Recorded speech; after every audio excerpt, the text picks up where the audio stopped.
우리가 사는 정관에는 도시 중심부로 흐르는 자광천이 있습니다. 참 아름답죠. 몇 년 전에 아침에 우리 남자 집사님들과 함께 자전거를 타고 자광천을 따라서 저 임랑 바닷가까지 하이킹을 한 적이 있습니다.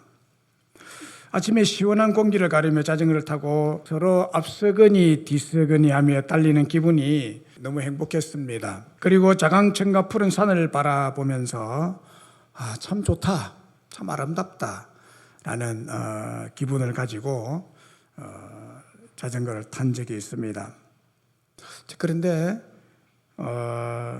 자광천 끝부분에 다 왔을 때 다리가 후들후들 떨리고 너무 아프고 너무 힘들어서 멈추어서 그냥 돌아가고 싶었어요. 힘들다. 제법 멀죠. 그런데 자광천이 끝나는 마지막에서 자광천의 아름다움보다도 더 아름답고 황홀하고 넓은 임랑의 찬란한 바다가 시작이 되고 있음을 보았습니다. 그때 제 마음에 하나의 큰 깨우침이 있었습니다. 그것은 하나의 끝은 또 다른 크고 놀라운 세계의 시작이 되는구나 라는 생각이었습니다. 아닌 게 아니라 지난 주간 제가 좀 쉬었는데요. 쉬면 그냥 쉬는 것이 아니고요. 매일 아침에 저는 4시에 일어납니다. 그래서 일어나서 개인 갱근 시간을 갖는데 화요일 새벽 시간에 책을 읽는데 이런 글이 있었습니다. 어느 목사님께서 한 달 동안 스페인을 배낭여행을 하면서 스페인의 마지막 도시에 이르게 되었답니다. 그 도시의 지중해 끝에 있는 마지막 작은 어촌이었는데 한쪽에는 지중해 바다, 다른 한쪽에는 대서양 바다가 보이는 곳이었답니다. 그렇게 한쪽은 끝이 나는 바다, 또 한쪽은 시작되는 바다가 보이는 해안 절벽에 목사님 올라섰답니다. 그래서 너무너무 황홀하고 아름다운 광경을 보고 있는데 한쪽 편에 바위가 서 있었는데 그 바위에 누군가가 이런 글을 기록한 것을 발견하고 읽었습니다. 이곳은 지중해의 끝, 이제부터 대서양의 시작이라는 글귀를 바라본 목사님은 한 달 내내 배낭을 메고 힘겹게 걸으면서 발톱도 멍이 들며 빠지고 기력이 다 빠져갔는데 힘들고 괴로운 상황이었지만은 그 글을 보는 순간에 다시 가슴이 뛰고 뜨거워지면서 이런 생각을 했다고 합니다. 나는 오고자 하는 끝에 왔지만 나는 이곳에서 다시 시작하고 싶은 열정이 생기는구나 라는 마음이 강하게 들더래요. 뜨겁게 들더래요. 왜 배낭여행을 했는가 하면 이 목사님 목회가 너무너무 힘들어서 마음 정리를 하고 끝내려고 한 달 동안 스페인 배낭여행을 하고 있었을 때였는데, 그러니까 자연히 마음도 어둡고 힘들고 자기의 삶이 캄캄한 밤 같은 시간이었는데, 그래 지중해를 따라 끝에 와보니 이제 바로 그곳에서 끝이 아니라 대서양의 새로운 세계가 펼쳐지고 새로운 세계가 이어지고 있다는 것을 그가 깨닫고 가슴이 너무 뜨거워지더래요. 그 끝에서 이 글귀를 보면서 새로운 세계가 펼쳐진 것처럼 다시 시작하고 싶은 열정이 생겨나게 됐다는 것입니다. 그래서 지난 한 주간 저는 이 창세기 12장의 아브라함을 매일 새벽에 묵상하고 일주일 내내 쭉 생각을 했습니다. 잘 아는 말씀이고 잘 아는 아브라함이지만 생각하고 또 묵상할수록 은혜가 되고 얼마나 저에게 또 힘이 되었는지 모릅니다. 어느 날 갑자기, 오늘 본문에 보면 어느 날 갑자기 하나님께서 아브라함을 부르셨죠. 아브라함을 부르셨죠. 이것을 소명이라 그러죠. 그리고는 아브라함에게 말씀을 하셨습니다. 오늘 본문 1절입니다. 여호와께서 아브라함에게 이르시되 너는 너의 고향과 친척과 아버지 집을 떠나 내가 네게 보여줄 땅으로 가라.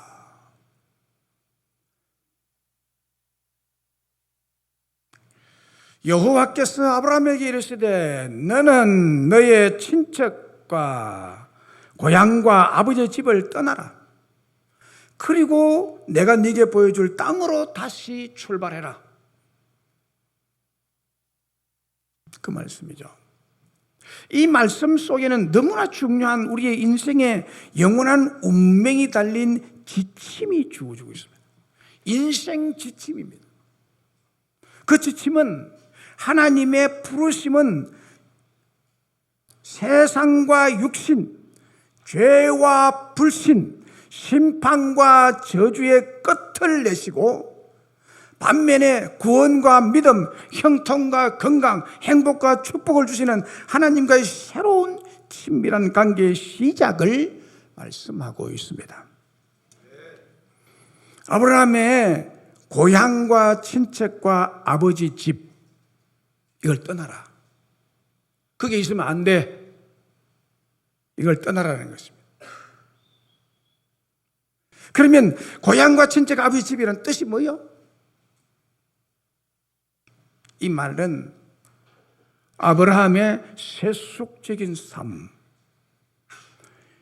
육신적인 욕망으로 죄를 짓고 결국 심판과 저주의 결과를 가져오는 삶을 뜻합니다. 이거를 떠나라는 거예요.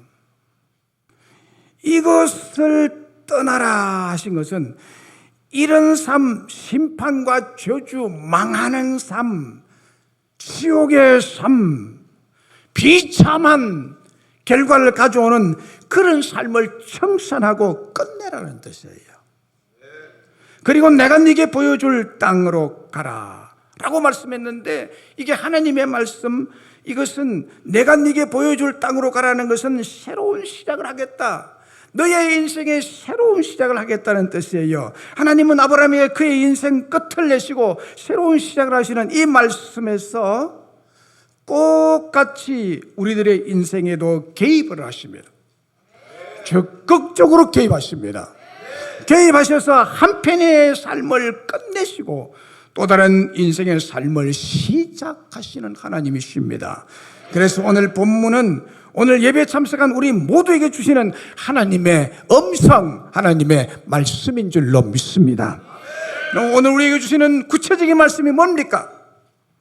하나님은 우리에게 저주의 문을 닫으시고 축복의 문을 여신다는 말씀입니다. 1절과 4절을 보세요. 여호와께서 아브라함에게 이르시되 너희는 본토 너의 고향 친척과 아버지 집을 떠나 내게 보여줄 땅으로 가라. 이에 아브라함이 여호와의 말씀을 따라갔고 롯도 그와 함께 갔으며 아브라함이 하란을 떠날 때에 75세였더라.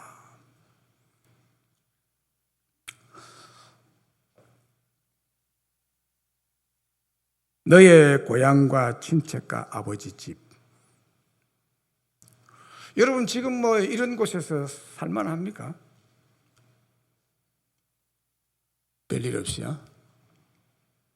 건강하다고요? 그게 아니에요. 이곳을 떠나야 됩니다. 이별해야 됩니다. 끝을 내야 됩니다. 하나님이 그렇게 하십니다. 여기에 아브라함의 고향과 친척과 아버지 집은 앞에서 설명했지만요, 아브라함의 아버지 데라, 아브라함의 아버지는 데라거든. 이름이 데라인데 이 사람 하나님 모르는 깡 불신자입니다. 깡 불신자. 지금도 우상을 만들어 파는 사람이었습니다. 우상과 죄와 세속적이고도 육신적인 사상으로 똘똘 뭉쳐진, 그래서 축복은 전혀 없는 하면 뭔가 부도나고 하면 뭔가 안 되고 될 것 같은데 안 되는, 결과적으로는 손해를 보는, 축복은 전혀 없는 고향과 친척과 아버지 집 가족들입니다. 거기에다가 롯의 아버지요 아브라함의 동생인 하란은 일찍 죽습니다. 그 가족 중에 아브라함의 형제 중 막내, 일찍 죽습니다. 창세기 11장 28절에 하란은 그 아비 데라보다 먼저 고향 갈대아인의 우리에서 죽었더라 그랬습니다. 하란은 그 아비 데라보다, 데라가 아버지고 하란은 막내 동생입니다. 하란은 롯을 낳고 죽습니다. 그래서 그 롯의 아버지는 하란이에요. 그런데 자기 아버지가 죽고 나니까 혼자 살았죠. 그런데 이게 롯도 아브라함을 함께 따라갔더라 그랬죠. 그 롯은 이 하란의 아들인데요. 그러니까 아브라함의 뭐죠? 조카예요.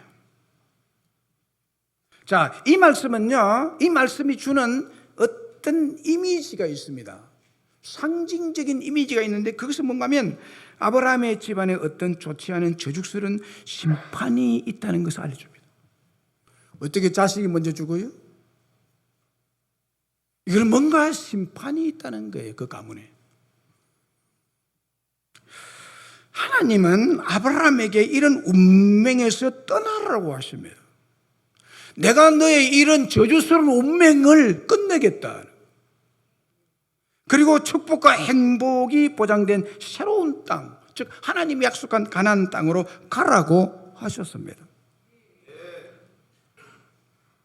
여러분이 세상에 살다가요, 하나님이 누구를 통해서든지 어떤 경위를 통해서든지 가라고 해서 우여곡절 끝에 여기까지 온 곳, 바로 이곳이 가나안입니다. 그걸 믿으셔요. 가라고 하셨어요. 가다가 우여곡절 끝에 여기까지 왔습니다. 이곳이 여러분이 하나님이 약속한 가나안 땅인 줄로 믿으시기를 바랍니다. 하나님의 말씀에 임했을 때에 아브라함은 어떻게 했어요? 아브라함도 불신자예요. 근데 하나님의 음성을 듣고 보니까 하나님이 약속한 것을 2절과 3절에 나와 있는데 엄청난 약속입니다. 그래서 약속을 믿고 아브라함의 반응은 여호와의 말씀을 따라갔고, 할렐루야, 여호와의 말씀을 따라갔고, 이것이 아브라함을 아브라함 되게 한 것입니다. 이것이 우리 인생의 지침입니다. 여호와의 말씀을 따라가는 것, 이것이 우리 인생의 지침이에요. 이것은 저주가 축복이 되게 했습니다. 이 여호와의 말씀이 불행이 행복이 되게 하십니다. 실제 말로 여호와의 말씀을 따라가면 불행 끝 행복 시작입니다. 사랑하는 여러분, 여호와의 말씀을 따라 살아가는 것, 이것이 믿음 있는 우리 크리스천들의 진정한 정체성입니다.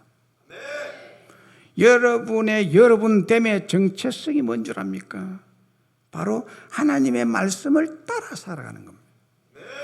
자주 쓰는 말로 하나님의 말씀에 순종하며 사는 것이 여러분의 불행 끝 행복 시작, 저주 끝 축복 시작, 이것을 보장하는 것입니다. 여러분의 정체성은 구원과 행복과 축복과 행통 등등이 따라오는 정체성입니다. 그런데 여러분, 조금 내려가면요, 창세기 12장 10절을 보면요, 이상한 말씀이 나와요. 창세기 12장 10절에요. 그 땅에 기근이 들었으므로 아브라함이 애굽에 거류하려고 거리로 내려갔으니 이는 그 땅에 기근이 심하였습니다. 아브라함이요, 하나님 말씀도 없는데, 애굽으로 내려가라는 말씀도 없는데 지멋대로 가나안 땅에, 하나님 가나안 땅에 왔더니 흉년이 들었어요. 그 땅에 기근이 임하였더라 그러면요, 곡식 한 톨 나지 않는 것을 말합니다. 너무너무 힘듭니다. 굶어 죽을 판입니다. 아브라함 생각이 여기 있다가는 죽겠다. 그래서 애굽 땅은 살기 좋다는데 물도 좋고 강도 좋고 그곳으로 가야 되겠다. 그리 가버립니다. 그냥 제 멋대로 생각.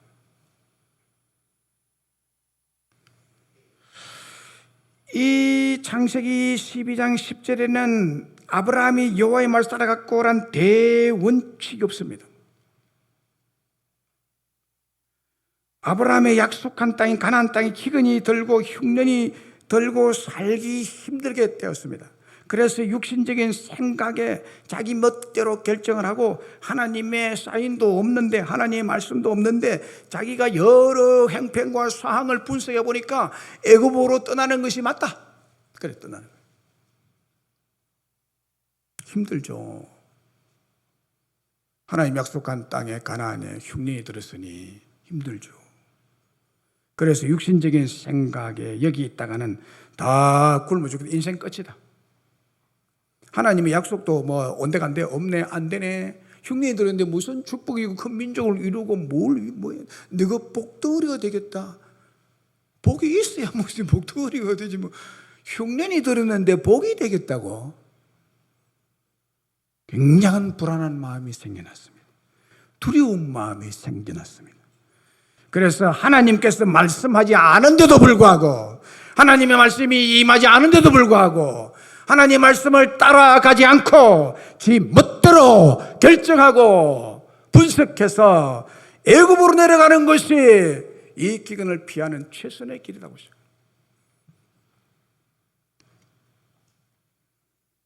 아브라함이 가나안 땅의 기근을 피해 애굽으로 내려간 것은요, 제 멋대로 생각합니다. 제 멋대로 판단하고 제 멋대로 결정한 행동입니다. 말씀을 따라간 것이 아닙니다. 성경에 여러분, 아브라함뿐만 아니고요, 하나님께서 부르신 곳에서 주신 사명을 기근이 오고 어렵다고 제 멋대로 해서 애굽으로 내려갔다가 망한 예들이 많습니다. 그럼 반드시 망하게 되어 있습니다.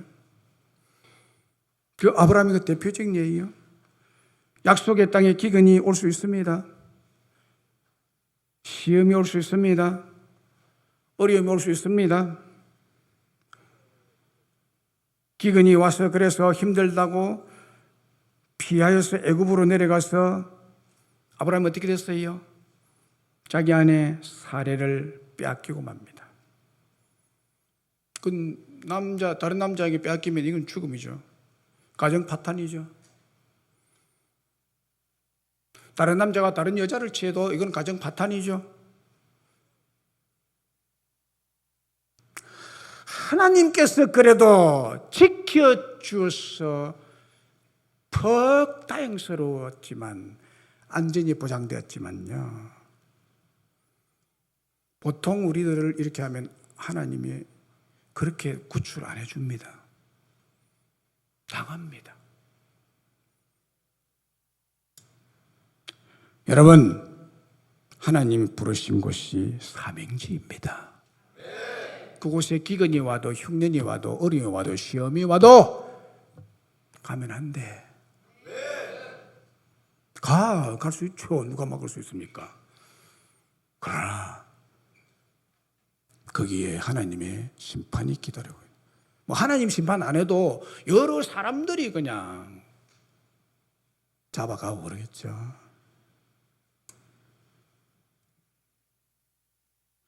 기근과 어려움과 고통을 육신적인 생각으로 받아들이면 안 돼요. 하나님이 기근과 고통 주시는 이유가 있어요. 훈련입니다. 그거 받기 싫다는 거예요. 그래서 육신적이고 세속적이고 정욕적인 생각에 사로잡혀서 애굽으로 내려가면 망합니다. 아무리 약속의 땅 가나안 땅에 기근이 들고 어렵더라도 크리스찬들의 정체성은 거기서 견디고 참고 기근을 그곳에서 굶으면서 이겨내야 합니다. 왜냐하면 하나님께서 아브라함을 부르신 곳이 가나안 땅이기 입니다. 바로 그곳이 사명의 땅이요, 기근으로 굶어 죽어도 그곳에서 죽어야 합니다. 이것이 하나님으로부터 받던 사명에 대한 인간의 믿음의 책임 있는 행동입니다. 룻기 1장 1절로 5절의 말씀을 보면요, 엘리멜렉과 나오미 부부가 나옵니다. 두 아들이 있습니다. 베들레헴에 살았는데 그곳이 그들의 사명지입니다. 베들레헴, 하나님이 주신 떡집이라는 뜻이죠. 그런데 그들의 흉년이 들었습니다. 아브라함이 부르신 가나안 땅에 흉년 들듯이 베들레헴에도 흉년이 찾아왔습니다. 흉년이 들자 먹을 것을 구하기 위해서 육신의 생각과 세상의 소리에 이끌려서 자신들을 부르신 사명지인 베들레헴을 버리고 하나님 말씀하시지도 않고 가라고 하시지 않는, 약속한 적이 없는 우상들을 섬기는 모압 땅으로 모든 이삿짐을 꾸려서 내려갑니다. 엘리멜렉이요, 제 멋대로 결정했죠. 어려움을 피해서, 흉년을 피해서. 여러분, 지금 이곳에 흉년을 만났습니까? 다소 좀 어려움이 있습니까? 그 뭐라고 생각하십니까? 그게 떠나라는 신호예요? 그렇게 생각해요?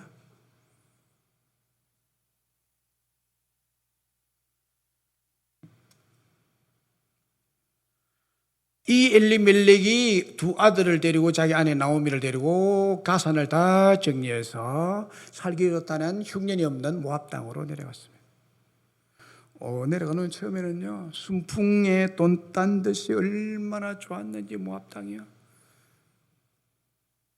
얼마나 평안했는지요. 잘 왔다 라고 싶었어요. 그러나 그게 얼마 갑니까? 하나님이 약속하지 않은 땅, 그 우상의 땅, 죄악의 땅, 얼마 못 가서 문제가 생겨났습니다. 그곳에서 엘리멜렉이 죽습니다. 그리고 이어서 그 슬픔이 채 가시기도 전에 결혼한 두 아들 말론과 기론도 죽습니다. 다 죽고 나오미 한 사람 남습니다. 갑자기 닥친 망함의 쬐나입니다. 엄청난 절망과 비참한 현실 속에서 완전히 망했습니다.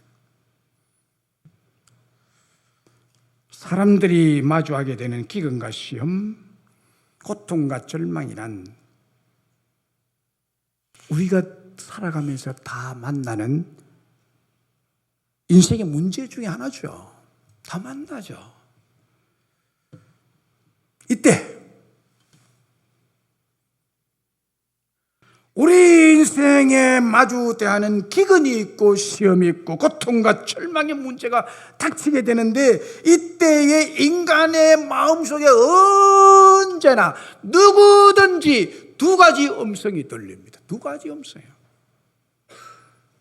하나는 인생을 송두리째 망하게 만드는 사탄의 소리가 있고, 또 하나는 행복과 축복을 보장하는 하나님의 부름의 소리, 사명의 말씀이 있습니다. 사탄의 소리는 당신이 지금 여기서 견디고 참는다고 무슨 뾰족한 수가 있어? 네가 믿음이 있다고 해서 믿음으로 산다고 이거 지금 해결될 것 같아? 기근이? 안 돼. 달라지는 거 없어. 돌아서. 사탄의 음성 언제나 이렇게 합리적으로 그럴듯하게 옵니다. 그리고 하나는, 그래서 양식이 풍부하고 살기 편한 애굽으로 내려가라. 그것이 좋잖아. 그것이 보장되어 있잖아. 그러니까 그거야. 빨리 피해. 이게 사탄의 소리입니다, 여러분. 그러나 여기 앉은 여러분들은 이러한 소리에 귀를 기울여서 그 말을 들으면 안 됩니다. 이게 육신의 생각에서 오는 소리입니다. 로마서 8장 6절에 육신의 생각은 사망이요 영의 생각은 생명과 평안이니라. 이걸 다시 말하면 제멋대로의 생각은 사망을 불러들입니다. 망합니다. 가족이 해체됩니다. 영의 생각은 뭡니까? 하나님의 말씀을 따라가는 것입니다. 하나님 말씀에 순종하는 것입니다. 사명 주신 그곳에서 죽어야 됩니다. 이것은 생명과 평안과 번영과 축복입니다. 누가복음 12장 6절 이하에 보면 어리석은 부자 이야기가 나옵니다. 여기 예수님께 직접 비유한 것입니다. 또 비유로 그들에게 말하여 이르되 한 부자가 그 밭에 소출이 풍성하며 심중에 생각하여 이르기를, 여기 심중에 생각하여 이르기를, 생각, 내가 곡식 쌓아둘 곳이 없으니 어찌할까 하고, 또 이르되 내가 이렇게 하리라 하고 한 곳간을 흘고 크게 짓고 내 모든 곡식과 물건을 거기에 쌓아두리라. 또 내가 내 영혼에게 이르되 영혼아 여러 해 쓸 물건을 많이 쌓아두었으니 평안히 쉬고 먹고 마시고 즐거워하리라.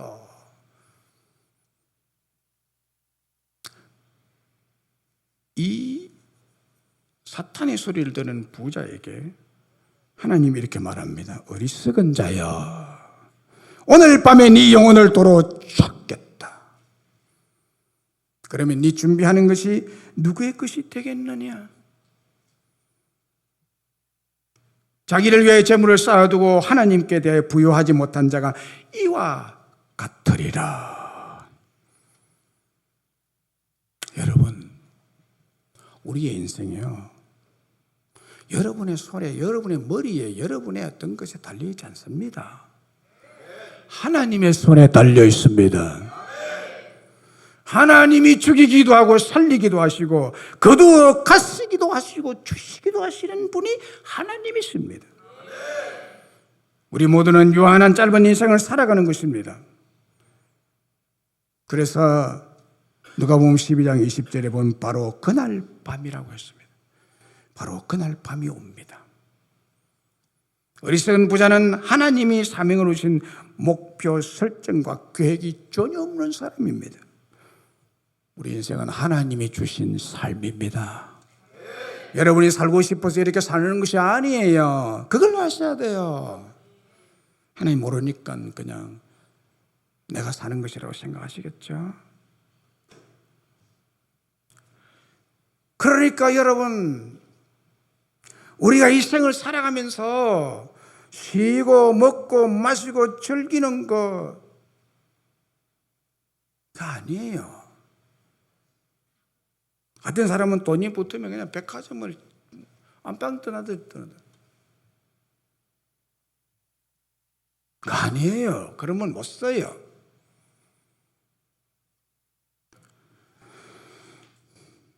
어리석은 부자는 어떤 의미에서 열심히 일하고 돈도 벌고 미래도 준비했습니다. 내가 이렇게 이제 먹고 마시려, 이거는요 미래를 준비한 거예요. 다 뭐 노후 대책 요즘 얼마나 많이 해요. 장수 시대예요.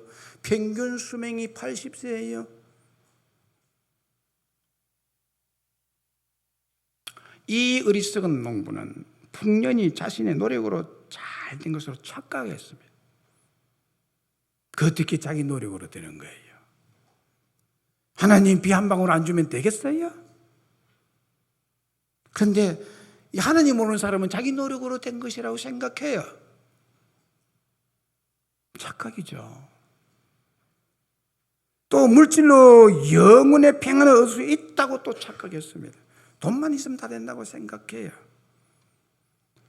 안타까운 것은요, 이 누가복음 12장 16절에 보면 짧은 본문에서요, 1인칭 주격, 나, 내가 하는 말이 6번이나 반복되고 있습니다. 내가 했다, 내가 열심히 했다, 내가 열심히 충성했다, 내가 열심히 헌금했다, 내가. 가 아니에요. 가 아니라고요. 하나님께서 주신 약속의 성취라든지 은혜 의식이라는 의식은 전혀 빠져있으면 어리석은 부자. 자기가 번 물질로 영원한 행복과 평안을 누릴 수 있다고 생각하고 오해하고 착각한 사람. 내가 네 영혼을 오늘 밤에 찾으리라. 무슨 말이에요? 넌 오늘 밤 죽어 라는 말이에요.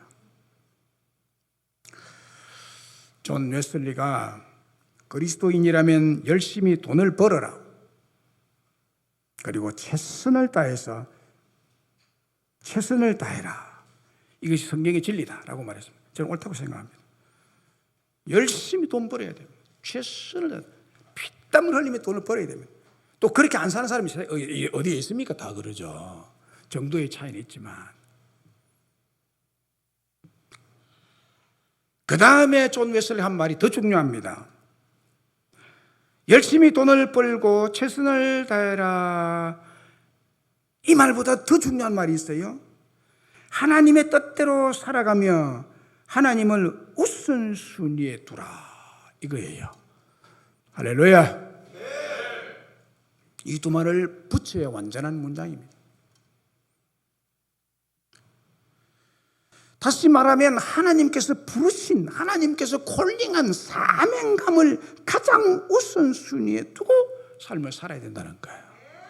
그 목적을 위해서 열심히 살아라는 거예요. 칼 힐티라는 사상가는 이런 말을 했습니다. 사람의 나이가 60세가 되면 세 가지 유행으로 나타난다고 합니다. 첫 번째는 인생을 치열하게 살아왔으니 이제 평안하게 먹고 마시고 즐기자. 이제 뭐 내가 얼마나 고생했느냐. 이제 이만함쯤 되면 뭐 이제 좀 즐기고 살아야지. 편안하게 여행도 다니고 맛있는 거 먹고 친구들하고 노닥거리고 하고 싶은 것 하고. 첫 번째 인생. 두 번째는 체면과 위치를 보면서 자식들 생각하고 참고 사는 것이다. 이렇게 사는 사람이 있죠. 또 세 번째는요, 죽는 순간까지 분명한 목적을 가지고 젊은이와 같은 생각과 믿음으로 사는 것입니다. 세 부류. 누가 가장 멋진 인생이라고 생각합니까? 세 번째죠. 아멘? 무슨 말인지 잘 모르겠습니까? 설교는 듣고 계십니까?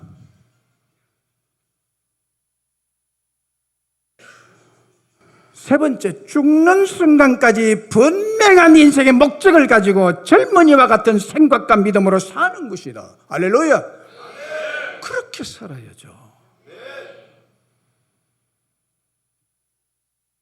죽는 순간까지 분명한 목적인 사명, 하나님이 주신 선명한 목적, 그리고 젊은이와 같은 생각과 믿음으로 하나님께서 부르신 그 약속의 땅에서 기근이나 시험이나 어떤 어려움도 인내하며 하나님이 주실 축복을 바라보고 사는 것입니다. 진주가 어디에서 만들어지는지 아세요? 진주, 보석, 진주 조개가 만듭니다.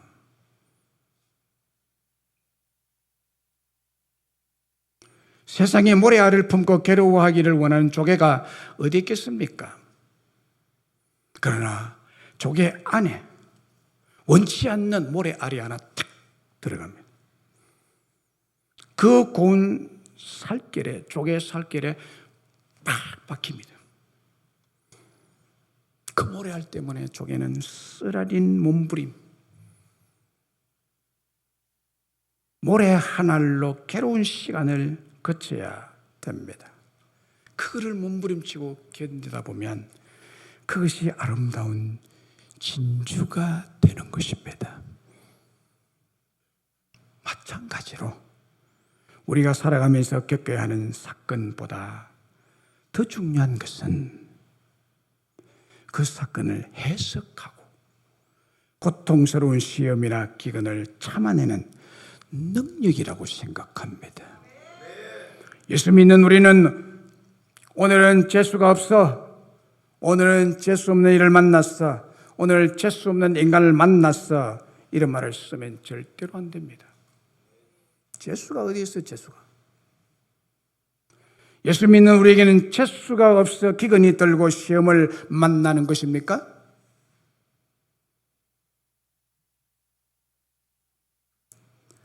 무슨 일을 만나건 여러분, 중요한 것은 해석이고 해석된 의미를 가지고 참아내는 능력입니다. 조개에게 있어서 일생에 가장 재수 없는 사건, 모래 하늘이 들어와 버린 일생에 가장 기분 나쁜 그 사건을 통해서 아름다운 진주가 만들어졌다는 사실입니다. 우리가 기근을 만나거나 원치 않는 아픈 일을 만났을 때 어떻게 해석해야 되느냐? 그것이요, 변장하고 찾아온 축복. 아멘. 변장하고 찾아온 축복이라고 해석하셔야 돼요. 변장하고 찾아온 진주라고 생각해야 돼요. 모래알은, 조개알 속에 들어온 모래알은 모래알로 들어왔지만 진주입니다. 진주. 2002년 월드컵, 한일 월드컵 월드컵 했죠. 2002년 한국과 일본에서 열렸는데요. 특별히 그때 대한민국은 이 월드컵을 통해서 한국이 알려진과 동시에 대한민국의 축구 위상이 굉장히 높아지게 됐는데요. 그때 대표 선수들은 거의 대부분이 외국 아주 좋은 명문 구단에 다 팔려가서 아주 비싼 가격으로. 그때 처음 목표로 했던 16강을 넘어 4강이라는 놀라운 결과를 만들어냈죠. 그때 한국 대표팀의 감독은 네덜란드 출신의 거스 히팅크였습니다. He think. 그는 생각한다, 이 말의 뜻이죠. 이 감독은요, 한국 축구를 딱 와서 진단하면서 한국 축구의 세 가지 문제점을 지적했습니다. 많겠죠, 문제점이요. 그 중에 가장 대표적이고 근원적인 문제점 3개. 첫째는요, 체력이 약하다는 거예요. 체력이 참 약하다. 예. 그래서 두 번째는 강팀과 실전 경험이 없구나. 아주 강팀과 시달게 봐야 되고 자존심 확 굳게 봐야 되고 16대 빵 한번 먹어봐야 된다, 이 말이에요. 강팀과 실전 경험이 없다. 세 번째는 한국 선수들은 축구를 생각 없이 한다는 거예요. 동네 축구들 몰려다니면서 공 따라다닌다고. 그 공 따라다니도록 딱 만들어 놓고는 빈 곳에 퐁 차가지고 골 팡팡 넣어버려요. 그게 외국 축구인데요. 이 사람들이 이 생각 없이 축구를 차는구나, 요걸 생각해요. 패스나 드리블, 공격할 때 상황 판단을 하고 해야 되는데 그런 생각 없이 그저 무조건 열심히 뛴다는 거예요. 열심히 땀 흘리며 뛴다는 거예요. 그래서 히팅 감독 국가대표 선수들에게 자존심 상할 만큼 강한 체력 훈련을 시키면서 축구 경기를 할 때 생각해라. 필드를 보면서 생각해. 시간이 얼마 남았는지 생각해. think. 그래서 히팅크의 축구를 think soccer라고 합니다. 생각하는 축구로. 여러분, 우리 인생도요, 축구와 비슷한 점이 많습니다. 공 하나를 가지고 상대편의 골대에 넣으면 열광하지만요, 많은 변수가 있어서 축구공 하나가 어디로 흘러갈지 모르는 것이 인생의 모습과 닮았기 때문에 인생이 열광하는 것입니다. 우리는 히팅크의 말에 주목할 필요가 있습니다. 신앙생활은 여러분, 생각 없이 하면 안 돼요. 대한민국의 사람 중에 열심히 뛰지 않는 사람이 어디 있을까요? 다 나름대로 피땀을 흘리는, 열심히 살고 있죠. 무조건 열심히 산다고 되는 게 아니다, 이 말이에요. 중요한 것은 think, 생각.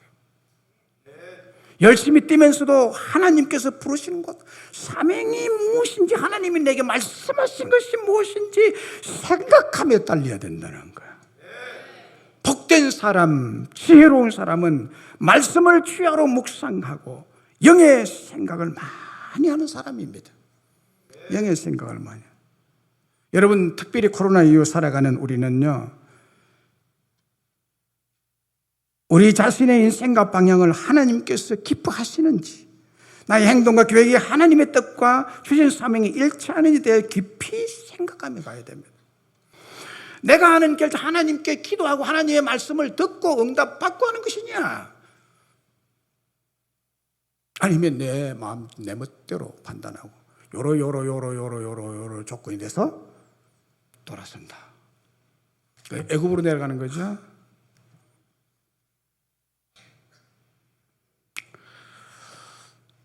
진주 안에 있어야 됩니다. 교회는 진주 안입니다. 이곳에 모래알 같은 기근이 오고 시험이 찾아옵니다. 견뎌야 합니다. 그곳에서 견뎌야 해요. 어떤 진주종에는 이걸 못 견디고 죽어버리죠. 죽으면 아무것도 썩어버려요. 자, 그 다음에 그러면 하나님 말씀을 우리가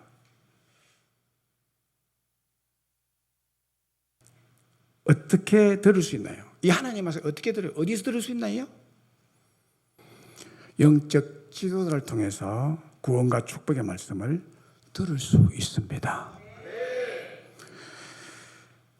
오늘 본문 1절에 여호와께서 아브라함에게 이르시되라고 했죠. 하나님께서 하나님으로부터 들었죠. 아브라함은.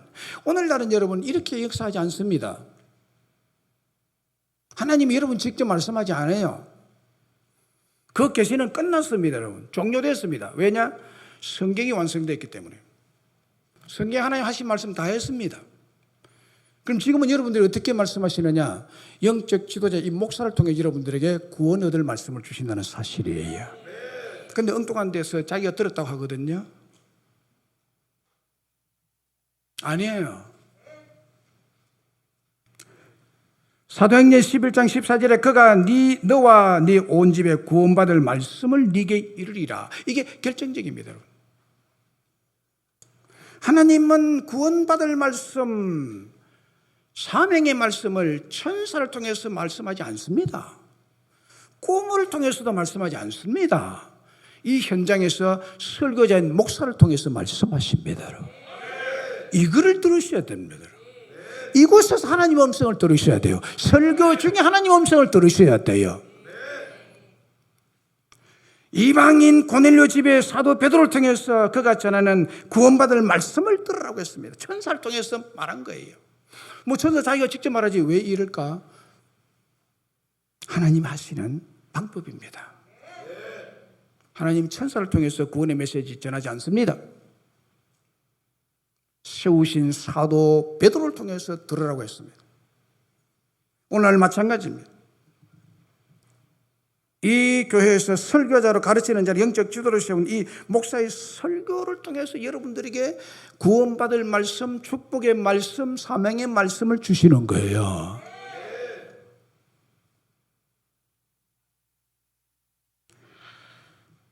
혹 어떤 교회는요, 종교심은 특출한데 구원의 확신이 잘 안 된다고 그래요. 설교를 들어도 은혜가 되지 않는다 그래요. 그 이유는 뭔지 아세요? 설교자를 존중히 여기지 않고 경멸하고 무시하고 인정하지 않기 때문입니다.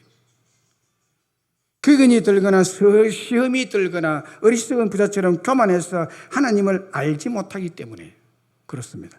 그러나 여러분, 다른 통로 없습니다.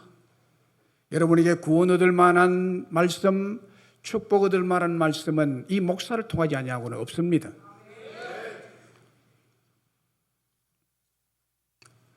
사무엘상 2장 29절 30절에 보면은요, 너희는 어찌하여 내가 내 처소에서 명령한 내 재물과 예물을 밟으며 네 아들들을 나보다 더 중히 여기느냐. 그러면서 하시는 말씀이요, 나를 존중히 여기는 자를 내가 존중히 여기고 나를 멸시하는 자를 내가 경멸하리라. 하나님의 사람이 엘리제 사장에게서 와서 하신 말씀이에요. 하나님의 사람이 와서 말했다고 그랬어요. 천사가 말하지 않았어요. 이 엘리제 사장이 하나님을 경멸히 했거든요. 그 가문이 완전히 몰락합니다. 그러나 그때 사무엘은 하나님을 존중히 했기 때문에 사무엘이요, 얼마나 큰 하나님의 복을 받은지 몰라요. 말씀했습니다. 고3 교실에 한 학생이 수업 시간에 엎어져 정신없이 자고 있었습니다. 선생님 자고 있는 그 학생을 깨우면서 이렇게 말했습니다. 그렇게 잠에 빠져서 어둠의 세계에만 빠져 살면 항상 어둡게 사는 거야. 이 말을 듣고 학생이 잠에서 깨어나면서 이렇게 대꾸했습니다. 선생님, 밝은 해가 뜨기 전에는 항상 가장 어둡다고 합니다. 저는 지금 가장 어두운 밤을 걷고 있으니 곧 동이 틀 겁니다. 선생님, 잠시만 기다려 주십시오 라고 했다고 합니다. 17세기 영국의 신학자 토마스 풀러는 새벽이 오기 전 항상 가장 어둡다고 말했습니다. 가장 어둡고 힘들고 기근이 오고 고난이 겹칠 때 바로 그 시점으로부터 새로운 아침이 시작된다는 불변의 진리입니다. 오늘 본문 창세기 12장은 아브라함의 부르심과 그 후에 삶의 모습을 기록하고 있습니다. 오늘 본문을 주목해서 보아야 될 말씀이 있다고 했습니다. 그것은 바로 아브라함이 여호와의 말씀을 따라갔고 10절에 가나안의 기근이 와서 아브라함이 애굽으로 내려갔다. 아브라함이 하나님 말씀 따라갔을 때는 하나님의 축복이 그대로 보장되었지만 말씀을 따라가지 않고 제멋대로 애굽으로 내려갔을 때 죽음이었습니다. 오늘 우리는 하나님께 세워주신 영적 지도자 목사를 통해서 주시는 설교 말씀 중에 구원을 얻을 말씀을 듣고 행복된 삶을 살아갈 수 있다는 사실을 믿으셔야 됩니다. 여러분에게는 그래서 주일에 와서 예배를 드리고 설교 시간에 말씀을 들어야 되는 이유가 바로 여기 있는 것입니다. 혼자 잘해주고 상처받지 말라 라는 책을 쓴 유언정 병원장이 있습니다. 그는 신실한 크리스천 정신과 전문입니다. 유언정 원장이 정신과 병원을 개원하고 보니까 많은 사람들이 정신적 고통에 시달리고 있다는 것입니다. 그 정신병적 고통은 과거의 성취의 매몰이 되어서 절망하고 아파하고 허덕이고 방황하면서 인생의 어두운 밤을 보내고 있었다는 것입니다. 더더욱 가슴 아픈 사실은 예수 믿는 사람도 그 믿음이 힘이 없고 불신자와 다를 바가 없더라는 거예요. 정신병에 걸린 예수쟁이가 많더라는 거예요. 왜 그럴까? 그 답을 이렇게 내렸습니다. 예수님을 믿는 사람으로서 정체성이 정립되어 있지 않았기 때문이다라고 했습니다. 옳습니다. 그리스도인으로서의 정체성, 믿는 자가 무엇인에 대한 정확한 정체성이 인생 성공의 비결이라는 거예요. 그러면 우리의 정체성이 뭐죠? 하나님 말씀 따라가는 거예요. 말씀 따라가는 거예요. 그리고 하나님이 여러분 앞에 세워준 지도자인 목사의 설교 말씀을 통해서 그 음성을 듣고 그 사명을 따라 그곳에서 죽도록 순종하게 사는 것입니다. 그때 하나님이 약속한 축복이 보장되고 놀라운 평안이 여러분의 가정과 여러분의 앞길에 후손에 임하게 될 줄로 믿습니다. 아무쪼록 여러분 모두는 여호와의 말씀을 따라가시고 설교자의 설교가 여러분들이 주시는 구원 얻을 말씀, 축복의 말씀인 줄 믿고 순종함으로 아브라함의 축복을 받아 누리시기를 주의 이름으로 축원합니다.